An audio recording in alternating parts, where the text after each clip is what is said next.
मित्रांनो, हे जे कंपाऊंड आहे, तर या कंपाऊंडच्या खाली एक विहीर आहे जिथं आपल्याला गर्भगृहामध्ये जायचं आहे. आणि हे जे कंपाऊंड दिसतं आपल्याला, या ठिकाणी एक विहीर आहे.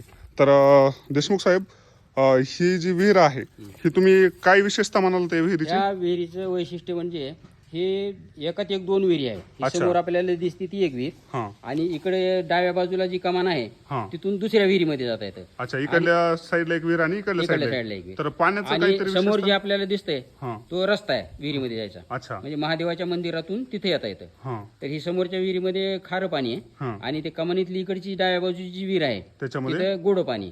तर आख्यायिका अशी आहे की ही समोरची विहीर आहे ती सासूची आहे, हां. आणि गोड पाणी आहे ती सुनाची विहीर.